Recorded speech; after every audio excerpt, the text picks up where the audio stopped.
Welcome to the Digital Marketing Podcast from Digital Ops. I'm Michael Wynn, Chief Digital Officer of Digital Ops, a division of RB Oppenheim Associates. On today's episode, we are going to look at the secret SEO superpower of a job board on your website.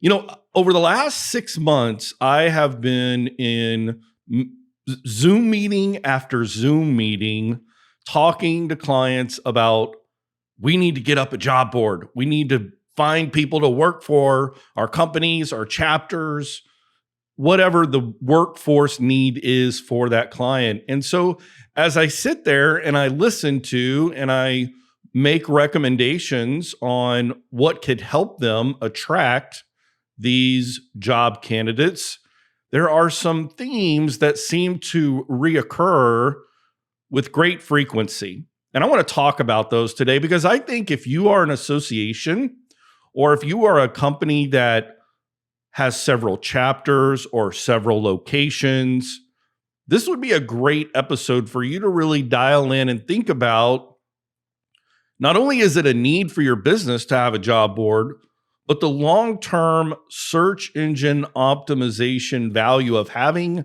that type of content on your website is really important. So let's unpack this SEO superpower of a job board on your website. I think first of all, you have to really understand your audience. And your audience is really made up of a couple of different characters. Number one, it's going to be made up of the audience who's coming to look at the job listings. Another audience is going to be those businesses or chapters or location managers that are responsible for the job listings that are going to be posted on your job board. And then lastly is going to be the search engines themselves. They're an audience too. So if we start to break down what are the characteristics of this audience, we're going to talk about things that are very normal, like the demographics, the interests, the location. What are the motivations of these individuals? So let's start with potential candidates. What are the demographics? Are we looking for 18 to 25? Or are we looking for, an older demographic, whether it's 30 to 50, or even maybe a retiree is a good candidate for your particular job opportunity. So as we start to think about this, it will help inform us as to how we might present the material on the job board itself. The use of colors might impact that. We want them to feel inspired using blue colors and orange colors, green. These communicate values that are positive or inspiring. Next, I think as we think about interest and locations and motivations, that will help inform us as to the content itself. Can they search by interest or keywords? Can they search by location? Or maybe you have a set of pre-populated fields such as freelance, part-time, full-time, temporary. Things of that nature can really help them navigate your job board with ease and find what it is they're looking for. Now, how are you going to attract potential candidates? That's a big question that's out there, and you've got to have a plan for that. You can't just, think, oh gosh, if we build it, they will come, right? No, it doesn't work that way. So let's think about how would we do that? Well, first of all, let's gather together some testimonials, some stories of people who are working at these locations or within these chapters or facilities or whatever, again, the composition of your particular market segment, whatever that means, is get some great stories of people who have either worked their way up or who have a really emotional, uplifting, and inspirational story to tell about working in the job that they're in. I mean, it's no question that in the news today, there are far more job opportunities than there are candidates. And that's why this is so important. Not only is this a SEO superpower, but it's also a great need for many different market segments.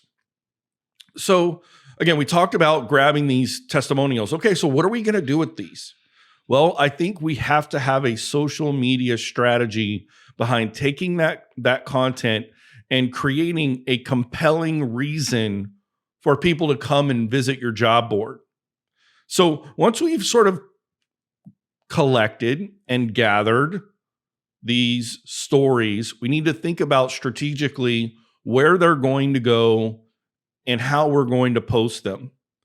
And I say that because, a lot of times I see companies all the time that, they throw up the link on Facebook and they throw it out on Twitter and they throw it out on LinkedIn.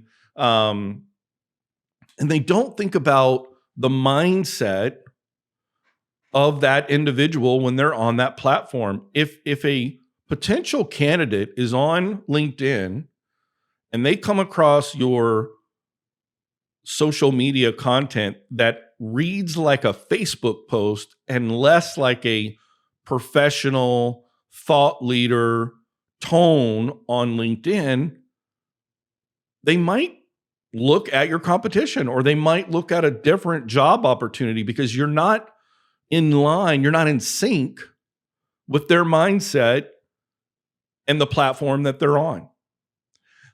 I think that it's important that you think about what are the career advancement opportunities and how is that integrated into the job listings that are on your job board.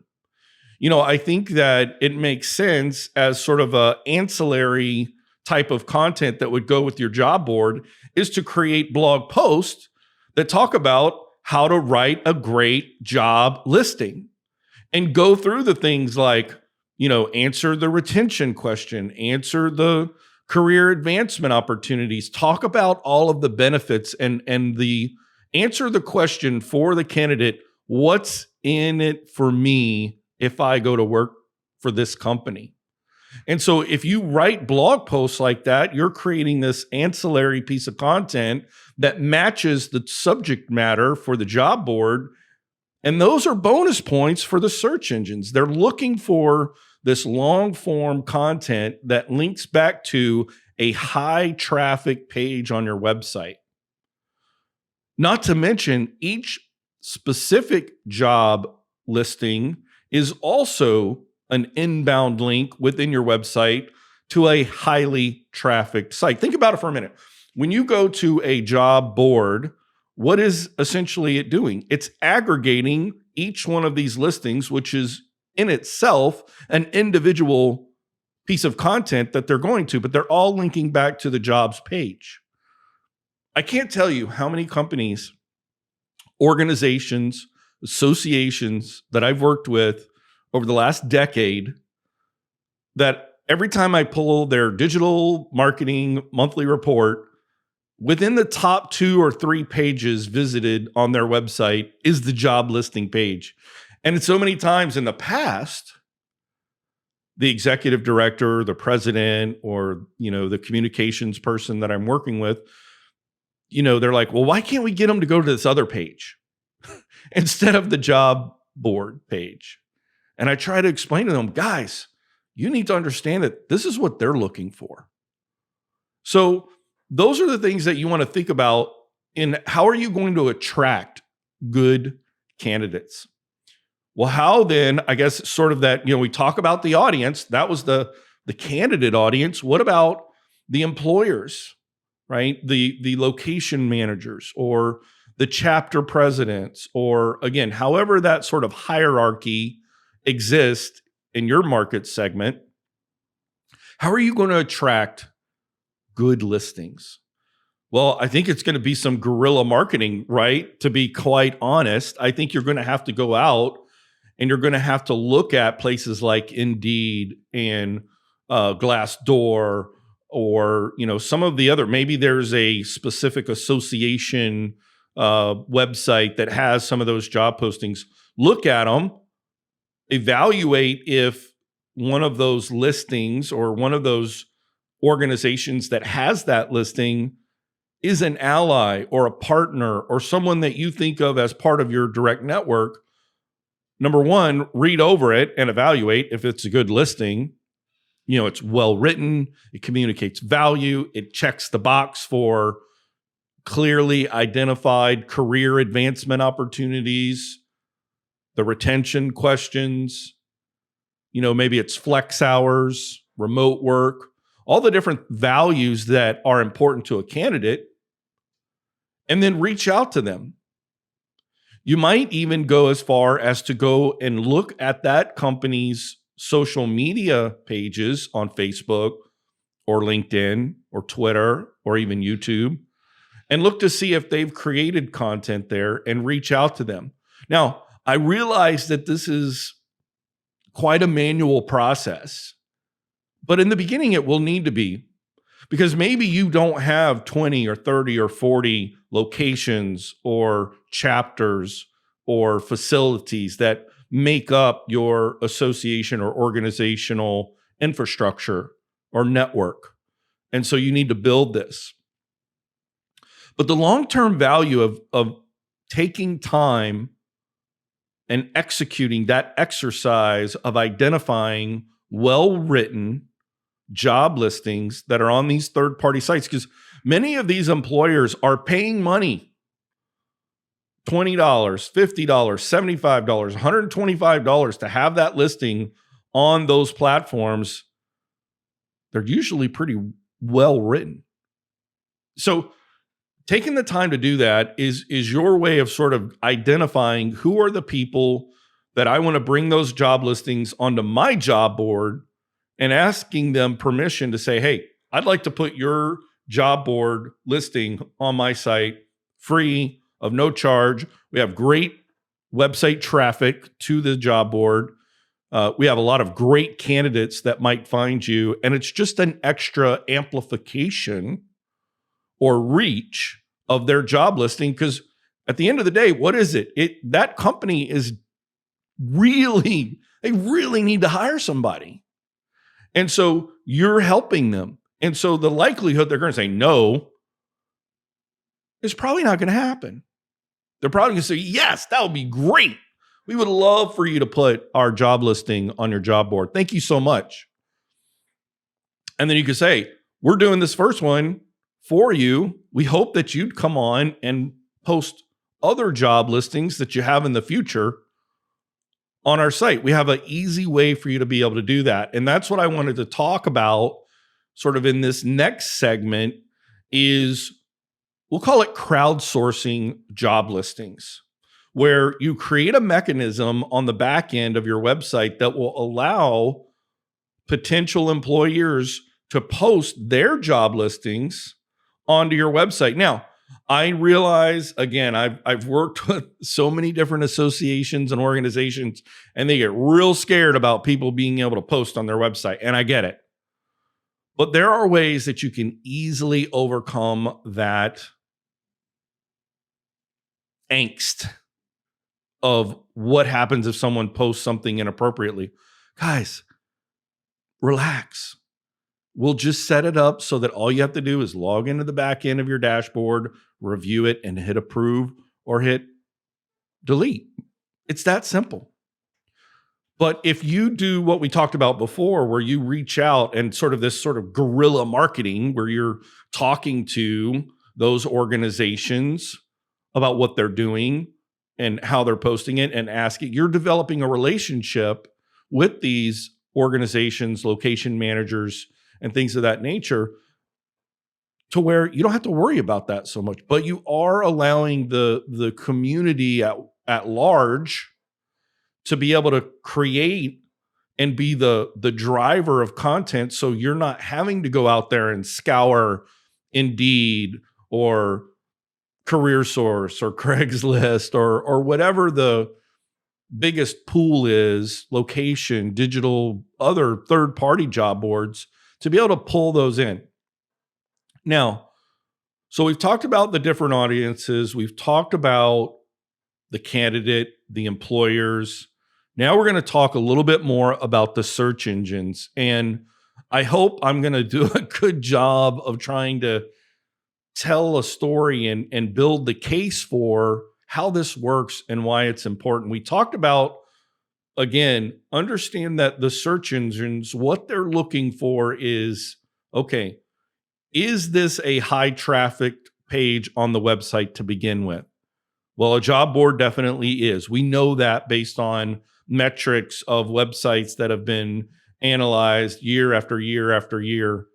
That is absolutely the case. We also know that the keywords that are a part of each individual listing are part of a high volume of keywords, and the volume of those keywords are bringing website visitors to this job board page. And so we've got high traffic, we've got keywords, and then the other thing that we have is we have a high demand, a large search volume, right? So it's not just about the words being high volume, it's just about that type of query compared to, a how-to or some other type of query base question that we would type into the Google search feature. And so we're checking the boxes: high traffic page, high keywords used, high volume of that type of question. And then the relevancy of that particular type of content in today's post-pandemic world, that's where we are. And so you've got content that is extremely relevant, top of mind across all types of demographics. And then on top of all of those metrics, we have the social signal. And again, we've talked about that, right? What did you do when you were trying to find the job listings? You went out to those ally partners or location manager locations or whatever the websites were that had those jobs. You went to their social media pages and you found the link where they shared that listing on social media to the job board. And now they're sharing that same social media content, but now they're sharing it to your job board, and you are sharing that job listing that's on your job board, even though it's not for your company. This is the one that blows people's minds. Why would I share a piece of content on my social media channel that has nothing to do with my company? Well, guys, that is the whole secret SEO superpower of a job board, is because what happens when a user comes across, whether they're on Facebook or on Twitter or on LinkedIn, and they see a piece of content that they're interested in, they don't really care if it's on MSN.com or if it's on the Florida Health Association.com. They don't care. It's the content that they are looking for. It's relevant to the needs that they have right now. And so again, obviously, if you are posting that content organically on Facebook, the likelihood that you're going to get a lot of traffic from that is probably low. You're going to have to put some ad money behind that to raise the visibility, just due to the large volume of content that's on Facebook. But on the other hand, if you're posting every day, and you may have multiple times per day where you're sharing these job listings on LinkedIn, the organic reach on LinkedIn right now is like what we saw in the late 2009, 2010, when Facebook was brand new and everybody was like, just looking at their phone and reading every single word that was on Facebook. That's what's happening with LinkedIn right now. So from an organic standpoint, these are the things that you need to understand, and why you need to understand that you are really killing two birds with one stone, with one digital boulder, right? Because You are solving a problem in your industry, in your segment, and you're dedicating a digital space on your website to be the clearinghouse with this information. So you're doing good in the community by helping spreading the word about these opportunities. But selfishly, for your own benefit, the search engine optimization superpower of a job board on your website is something that you cannot ignore, especially as we look forward into 2022. So just to recap really quickly, as we think about how are we going to approach this, number one, we need to think about the audience. What are the demographics? What are the interests of the candidates, the employers, and the search engines? And how are they motivated to get to your content? How are you going to attract potential candidates? We talked about social media and thinking about great stories that inspire or encourage people to look into those opportunities. We talked about creating blog posts, things like how to interview really well or how to write a great job listing. And then we talked about sort of that guerrilla marketing of how to start to build a collective of community participants, other organizations that will send you their job listing to help you populate content on your job board so you're not doing it alone. And then lastly, understanding why is the search engine optimization value so high from a job board? And it goes back to high traffic, keywords, relevant content, and the social signals all tied into one thing. Guys, I hope this has been a great episode for you. I hope you have taken notes on how to really understand the secret SEO superpower of a job board. And I hope you'll tune into our next episode on the Digital Marketing Podcast. I'm Michael Wynn, Chief Digital Officer of Digital Ops, a division of RB Oppenheim Associates. We'll see you next time.